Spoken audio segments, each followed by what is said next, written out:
आइए जानते हैं आज की कुछ अंतर्राष्ट्रीय खबरों को। पहले एक नजर आज की हेडलाइंस पर। पीएम मोदी को मिला डोमिनिका का टॉप नागरिक अवार्ड, राष्ट्रपति बर्टन ने किया सम्मानित। महाराष्ट्र में 10 में 6 एग्जिट पोल में एनडीए सरकार, झारखंड में 7 में 3 बीजेपी को बहुमत। दिल्ली वालों कंबल से काम नहीं चलेगा, रजाई निकाल लो, आज से बढ़ेगी देश में ठंड। यमुना एक्सप्रेसवे पर बस ट्रक में भीषण भिड़ंत, खिड़कियां तोड़कर बाहर निकाले गए लोगों के शव। मीरापुर में ऐसा क्या हुआ कि खुलेआम पिस्टल लेकर निकल पड़े एसएचओ। हरियाणा में भी the Sabarmati report tax free, CM ने देखी फिल्म, बोले पिक्चर में दिखाई हकीकत। गाजा में जंग रुकने तक इजराइल के साथ कोई समझौता नहीं होगा, हमास का बयान। सोनाक्षी सिन्हा ने भैया से कराई सैया की मुलाकात, पापा शत्रुघ्न सिन्हा का रिएक्शन वायरल। पुष्पा 2 के ट्रेलर लॉन्च में नहीं पहुंचे पावर स्टार पवन सिंह, खुद ठुकराया न्योता। और पहले टेस्ट में कंगारुओं को मिलेगा सरप्राइज, डेब्यू करेगा ये खूंखार भारतीय ऑलराउंडर। प्रधानमंत्री नरेंद्र मोदी को कोविड-19 संकट के दौरान उनके समर्थन और भारत डोमिनिका संबंधों को मजबूत करने की उनकी कोशिशों के लिए डोमिनिका के सर्वोच्च पुरस्कार से सम्मानित किया गया। डोमिनिका की राष्ट्रपति सेल्वेनी बर्टन ने गुइयाना में भारत कैरिकॉम शिखर सम्मेलन के दौरान पीएम मोदी को डोमिनिका अवार्ड ऑफ ऑनर से सम्मानित किया। अवार्ड मिलने के बाद नरेंद्र मोदी ने कहा, डोमिनिका द्वारा सर्वोच्च राष्ट्रीय पुरस्कार से सम्मानित होने पर सम्मानित महसूस कर रहा हूं। मैं इसे भारत के 140 करोड़ लोगों को समर्पित करता हूं। 2024 की चुनावी साल में बुधवार 20 नवंबर को शाम 6 बजे आखिरी वोट डाला गया। महाराष्ट्र की 288 विधानसभा सीटों पर एक ही चरण में मतदान हुआ, जबकि झारखंड में 81 सदस्यीय विधानसभा के लिए पहले चरण के मतदान के साथ 38 सीटों के लिए मतदान हुआ। सभी चुनावों के नतीजे 23 नवंबर को आएंगे। एग्जिट पोल संकेत देते हैं कि अप्रैल जून में हुए लोकसभा चुनावों और पिछले महीने हुए हरियाणा चुनाव में जीत के बाद भारतीय जनता पार्टी और उसके सहयोगियों को महाराष्ट्र और झारखंड दोनों में बढ़त मिल सकती है। मैट्रिक्स ने महायुति को 150 से 170 और महाविकास आघाड़ी को 110 से 130 सीटें मिलने का अनुमान लगाया है। राजधानी दिल्ली समेत देश भर में ठंड अब धीरे धीरे बढ़ने लगी है। लोगों ने ठिठुरन महसूस होने पर सर्दी के कपड़े निकाल लिए हैं। उत्तर से दक्षिण तक पारा हर तरफ लुढ़क रहा है। हालांकि राजधानी दिल्ली में पॉल्यूशन ने लोगों की परेशानी बढ़ा रखी है। देश भर के मौसम में बदलाव हो रहा है। दिल्ली में अब सुबह और शाम लोगों को ठंड लगने लगी है। आज के मौसम की बात करें तो अधिकतम तापमान 26 और न्यूनतम तापमान 11 डिग्री तक दर्ज किया जा सकता है। आज सुबह कोहरे की मार भी लोगों को झेलनी पड़ रही है। मौसम विभाग की माने तो आज शाम में भी राजधानी के लोग कोहरा देख सकते हैं।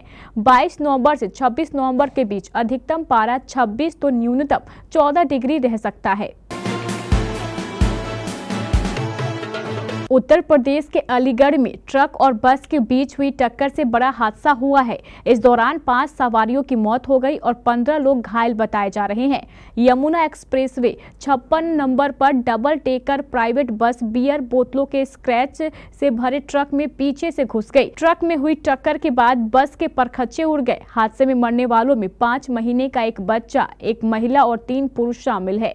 सवारियों से भरी डबल टेकर प्राइवेट बस दिल्ली से आजमगढ़ जा रही थी। हादसे के बाद मृतकों की लाशें बस के अंदर फंसी नजर आई। बस में सवार जो लोग हादसे के बाद जिंदा बचे थे वो खिड़कियां तोड़कर निकले। जानकारी मिलने के बाद मौके पर पहुंची पुलिस ने रेस्क्यू कर सभी घायलों को जेवर के कैलाश हॉस्पिटल पहुंचाया। इसके अलावा 5 मृतकों के शवों को कब्जे में लेकर पोस्टमार्टम के लिए भेजा गया। उत्तर प्रदेश के मुजफ्फरनगर की मीरापुर सीट पर हुए उपचुनाव में जबरदस्त बवाल हुआ है। विधानसभा क्षेत्र के गांव ककरोली में हंगामा कर रहे लोगों पर पुलिस ने हल्का लाठीचार्ज कर उन्हें तीतर-बीतर कर दिया। इस दौरान गांव में भोला चाय वाले की दुकान के सामने गली में वोट डालने जा रही महिलाओं और पुलिस के बीच तीखी बहस हुई। एक ओर से महिलाएं हाथ में वोटर पर्ची लिए मतदान करने के लिए निकली तो दूसरी ओर उनके सामने पुलिस फोर्स के साथ ककरौली थाना प्रभारी निरीक्षक राजीव शर्मा हाथ में पिस्टल लिए खड़े थे। इस दौरान थाना प्रभारी निरीक्षक राजीव शर्मा और महिलाओं में नोकझोंक हुई। इसका वीडियो सोशल मीडिया पर वायरल हो गया। वायरल वीडियो में साफ नजर आ रहा है कि इंस्पेक्टर राजीव शर्मा हाथ में पिस्तौल ताने हुए हैं, सामने खड़ी महिलाओं को धमका रहे हैं। इस दौरान आवाज आ रही है कि अगर आगे बढ़े तो गोली मार दूंगा, जबकि महिलाएं अपने वोट डालने के लोकतांत्रिक अधिकार की बात करते हुए कह रही हैं कि पुलिस को गोली मारने का आदेश नहीं दिया गया है। हरियाणा में film the Sabarmati report tax free होगी। मुख्यमंत्री नायब सिंह सैनी ने देर रात चंडीगढ़ आईटी पार्क के डीटी मॉल में अपने कैबिनेट के मंत्रियों के साथ फिल्म देखने के बाद इसकी घोषणा की। उन्होंने कहा है कि यह फिल्म 27 फरवरी 2002 को गोधरा में हुए साबरमती एक्सप्रेस ट्रेन हादसे पर आधारित है। मुख्यमंत्री ने कहा है कि यह फिल्म हमारे हाल के इतिहास की सबसे दर्दनाक घटनाओं में से एक की महत्वपूर्ण सच्चाई को दर्शाती है। फिल्म निर्माताओं ने इस मुद्दे को बहुत संवेदनशीलता और गरिमा के साथ पेश किया है। यह हम सभी के लिए आत्ममंथन का समय है कि कैसे इस मुद्दे पर कुछ स्वार्थी लोगों ने राजनीति की। इस फिल्म से 59 निर्दोष पीड़ितों को भी अपनी बात कहने का मौका मिला। सीएम नायब सिंह सैनी और कैबिनेट के मंत्रियों के साथ पूर्व मुख्यमंत्री मनोहर लाल ने भी फिल्म देखी। इस दौरान फिल्म की डायरेक्टर एकता कपूर भी मौजूद रही। हमास के कार्यवाहक गाजा प्रमुख खलील अल हयान ने बुधवार को एक बयान में कहा है कि जब तक फिलिस्तीनी क्षेत्र में जंग खत्म नहीं हो जाती, तब तक इजराइल के साथ बंधकों के बदले कैदियों की अदला बदली का कोई समझौता नहीं होगा। AI एक्यूसा टेलीविजन चैनल के साथ एक इंटरव्यू में हया ने कहा, जंग खत्म हुए बिना कैदियों की अदला बदली नहीं हो सकती। उन्होंने कहा, अगर हमला नहीं रुका तो प्रतिरोध और विशेष रूप से हमास कैदियों को क्यों लौटाएगा। गाजा के लिए युद्ध विराम पर बातचीत करने के प्रयास रुक गए हैं और अमेरिका ने बुधवार को बिना शर्त अस्थायी युद्ध विराम के लिए संयुक्त राष्ट्र सुरक्षा परिषद के प्रस्ताव पर वोट डाल दिए। वॉशिंगटन के संयुक्त राष्ट्र राजदूत ने कहा है कि अमेरिका केवल उस प्रस्ताव का समर्थन करेगा जो युद्ध विराम के हिस्से के रूप में इजरायली बंधकों की तत्काल रिहाई का रास्ता साफ करता है। सोनाक्षी सिन्हा पिछले दिनों जहीर इकबाल के साथ अपनी शादी को लेकर खूब चर्चाओं में थी। अभिनेत्री ने 23 जून को अपने घर वालों और करीबी दोस्तों की मौजूदगी में जहीर इकबाल संग शादी की। कपल ने सोशल मीडिया पर अपनी वेडिंग फोटो शेयर की, जिसके बाद उन्होंने कमेंट्री सेक्शन को बंद रखा। दरअसल ये कपल की इंटरफेस वेडिंग थी, जिसे लेकर सिन्हा परिवार लगातार ट्रोलर्स के निशाने पर रहा। ट्रोलिंग और आलोचनाओं को पीछे छोड़ते हुए सोनाक्षी अपने हस्बैंड जहीर इकबाल संग हैप्पी मैरिड लाइफ एंजॉय कर रही है। इस बीच सोनाक्षी अपने पति जहीर इकबाल संग चर्चित comedy show the great Indian Kapil Sharma show season 2 में भी मस्ती करती दिखाई दी। सोनाक्षी और जहीर इकबाल के साथ अभिनेत्री के माता पिता शत्रुघ्न सिन्हा और पूनम सिन्हा भी the great Indian Kapil show में दिखाई दिए। निर्माताओं की ओर से कपिल शर्मा के शो के अपकमिंग एपिसोड का एक प्रोमो जारी किया गया है, जिसने नए एपिसोड को लेकर फैंस की एक्साइटमेंट बढ़ा दी है। बीते दिनों पटना के गांधी मैदान में मच अवेटेड फिल्म पुष्पा 2 का ट्रेलर लॉन्च किया गया। इस मौके पर साउथ सुपरस्टार अल्लू अर्जुन और चर्चित अभिनेत्री रश्मिका मंदाना भी पहुंची हुई थी। इस कार्यक्रम में लोगों की भीड़ की तस्वीरें देखकर हर कोई आश्चर्यचकित था।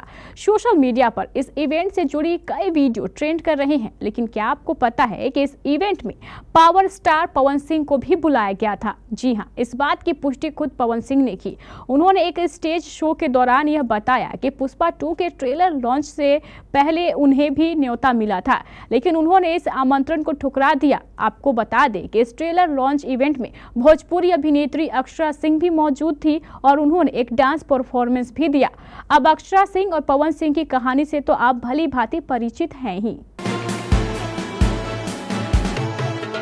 भारत और ऑस्ट्रेलिया के बीच सबसे बड़ी राइवलरी की शुरुआत होने में कुछ घंटे का समय रह गया है। दोनों टीमों के बीच बॉर्डर गावस्कर ट्रॉफी सीरीज की शुरुआत कल 22 नवंबर से पर्थ में होने वाले टेस्ट मैच के साथ होगी। भारतीय टीम पहला मुकाबला रोहित शर्मा के बिना खेलेगी, जो पहले मुकाबले में अपने दूसरे बच्चे के जन्म के कारण टीम से नहीं जुड़ पाए हैं। इस मुकाबले में जसप्रीत बुमराह टीम को कमान संभालने वाले हैं। इस मैच में टीम इंडिया का एक युवा ऑलराउंडर टेस्ट डेब्यू करता नजर आ सकता है। युवा ऑलराउंडर नीतीश कुमार रेड्डी को पर्थ में शुरू होने वाले बॉर्डर गावस्कर ट्रॉफी के पहले टेस्ट के लिए अपना पहला टेस्ट कैप मिलने की संभावना है, क्योंकि भारतीय टीम मैनेजमेंट उन्हें चौथे तेज गेंदबाज के रूप में में प्लेइंग 11 में शामिल कर सकती है। एक निजी चैनल की रिपोर्ट के मुताबिक पर्थ के ऑप्स स्टेडियम में उछाल और गेंद कैरी करने की उम्मीद है। रेड्डी तेज गेंदबाजी विभाग को मजबूत करने के लिए सही फिट हो सकते हैं। बता दें कि रेड्डी 5 मैचों की टेस्ट सीरीज के लिए टीम में एकमात्र तेज गेंदबाज ऑलराउंडर हैं।